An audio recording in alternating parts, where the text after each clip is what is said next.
تو نہیں کرنا۔ اگر آج ایک پیر اپنے مرید سے کہہ دے اور بھائی پیلے ہی کپڑے پہننا ہے تو مرید مر جائے گا مگر کپڑا پیلے ہی پہنے گا۔ بات صحیح ہے، بات ہے کہ نہیں؟ جس دن نبی کی محبت اولاد سے بڑھ جائے سمجھ لینا ہم بھی ایمان والے ہیں، سمجھ لینا ہم بھی ایمان والے ہیں۔ اب آپ کہو کہ ہم تو محبت کرتے ہیں، لیکن نبی سے محبت کریں ہم، اور محبت کرنے کے بعد میں بھی پھر ہم وہ کام کریں جو نبی کو پسند نہ ہو، تو پھر دوستی کس بات کی ہے؟ دوست نے کہہ دیا کہ یہ نہیں کرنا تو نہیں کرنا، دوست نے کہہ دیا وہ نہیں کرنا تو نہیں کرنا۔ اگر آج ایک پیر اپنے مرید سے کہہ دے اور بھائی پیلے ہی کپڑے پہننا ہے تو مرید مر جائے گا مگر کپڑا پیلے ہی پہنے گا۔ بات صحیح ہے، بات ہے کہ نہیں؟ یار پیر کی اتنی ماننا، اور جو سب کا بڑا پیر ہے، سب پیروں کا پیر ہے، جو تمام نبیوں کا نبی ہے، اس کی بالکل نہیں مان کے دے رہا، تو محبت کہاں سے ہوئی؟ محبت کہاں سے ہوئی؟ بات صحیح ہے۔ کوئی اپنے پیر کی محبت میں اونچی ٹوپی اوڑھ رہا ہے، کوئی اپنے پیر کی محبت میں بہت لمبے بال رکھا لیا، کوئی اپنے پیر کی محبت میں کچھ کر لیا۔ میرے بھائی سب سے بڑا پیر، سب سے پہلا پیر آمینہ کا لال ہے۔ واہ واہ واہ، بے شک بے شک۔ بولو میرے بھائی ہے کہ نہیں ہے؟ او لوگو تیرے نبی کی ذات وہ ہے۔ آج میں آپ کو بتا دوں، وہ صحابہ جنہوں نے نبی کو اپنے آنکھ سے دیکھا اور دیکھنے کے بعد میں کلمہ پڑھا، وہ نبی سے کتنی محبت کرتے تھے اور نبی کی اہمیت ان کی نظروں میں کتنی ہے۔ یہ علماء کا مقدس قافلہ بیٹھا، جلسے میں آنے والوں آپ کو حیرت بھی ہوگی، تعجب میں پڑ جاؤ گے، ایسی بات ہم نے آج تک نہ سنی۔ مولانا جیسی بات آج آپ بتا رہے ہو، مگر میرے گھر کی بات نہیں ہے، ان مولویوں کے گھر کی بات نہیں ہے۔ بخاری شریف کی حدیث ہے، جو قرآن کے بعد جس کا مرتبہ ہے، اور لوگوں حدیث صحیح ہے۔ حضرت انس ابن مالک اس حدیث کی روایت کرتے ہیں۔ حضرت انس ابن مالک فرماتے ہیں، اور لوگوں نبی سے محبت دیکھنا تو صحابہ کی جماعت کو دیکھو کہ نبی سے محبت کس طرح سے کی جاتی ہے۔ ہم تو خالی زبان سے کہتے ہیں کہ نبی سے محبت کرتے۔ انس ابن مالک فرماتے، میں بتاتا ہوں نبی کی محبت کیا ہے۔ ان دنوں کی بات ہے کہ جن وقت نبی کے وصال کا وقت قریب تھا، ان دنوں کی بات ہے جی۔ نبی کے وصال سے 2 یا 3 دن پہلے کی بات ہے بس۔ جی۔ کتنے دن پہلے کی بات؟ 2 یا 3 دن۔ نبی کے وصال سے 2 یا 3 دن پہلے کی بات ہے۔ انس ابن مالک روایت کرتے ہیں، بخاری کی حدیث سے صحیح توجہ کرو۔ انس ابن مالک کہتے ہیں نبی کی طبیعت علیل تھی، بہت تیز کا بخار تھا، نبی اپنے گھر میں تھے، طبیعت خراب تھی، بہت تیز کا بخار تھا، تو نبی کہاں تھے؟ اپنے گھر میں۔ اچھا نبی کا گھر کون سا تھا وہ بھی سن لو۔ جو یہ گنبد خضرا شریف دکھتا آپ کو مدینے میں، گنبد، یہی نبی کی قبر ہے اور یہی نبی کا گھر تھا۔ اکثر انبیاء کرام وہیں پر ان کی قبریں بنائی گئیں جہاں ان کے ظاہری زندگی میں گھر ہوا کرتے تھے۔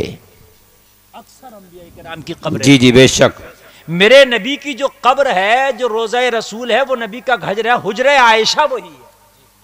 جو لوگ حج کو گئے، عمرہ پہ گئے، مدینہ گئے، انہوں نے دیکھا ہوگا وہ مسجد نبوی کے کونے میں ہے، دیکھا ہوگا، نہیں دیکھا ہو تو سن لیجئے۔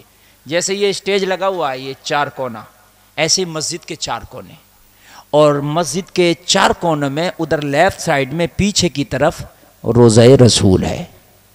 لیفٹ سائیڈ میں پیچھے کی طرف کیا ہے؟ روضہ۔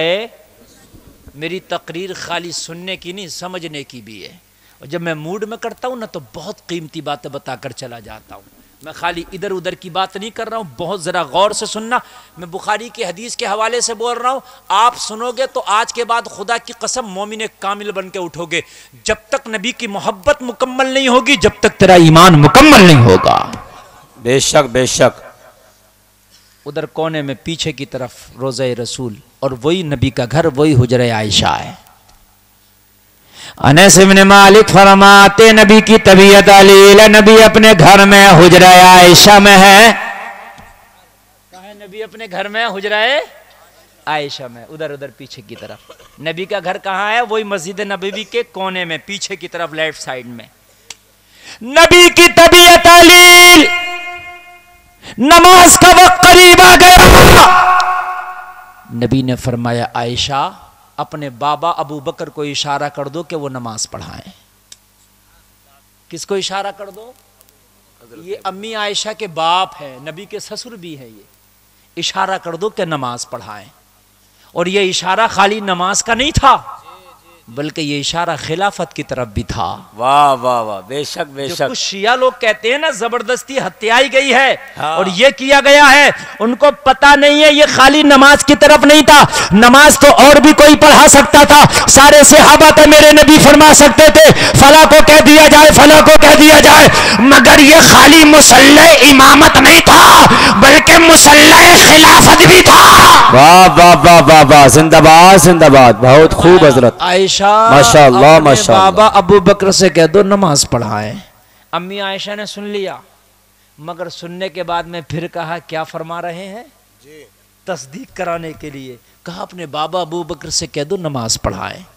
دوسری بار بھی سن لیا، پھر بات میں وزن پیدا کرنے کے لیے امی عائشہ نے عرض کی آقا کیا فرما رہے، کہا اپنے بابا ابو بکر سے کہو نماز پڑھائیں۔ 3 بار کہہ کے بات مکمل ہو گئی، تصدیق کر لی بار بار، اس لیے کہ حضرت ابو بکر بالتحقیق خلیفہ اول ہے، حق ہے، بے شک بے شک، سچ ہے بے شک، اور افضل البشر ہیں بعد الانبیاء، انبیاء ہیں، بے شک بے شک۔ بالتحقیق حضرت ابو بکر۔ آج کل جیسے وہابیت تیزی سے بڑھ رہی ہے ایسی رافضیت بھی تیزی سے بڑھ رہی ہے، اس کا بھی علاج بہت ضروری ہے میرے بھائی۔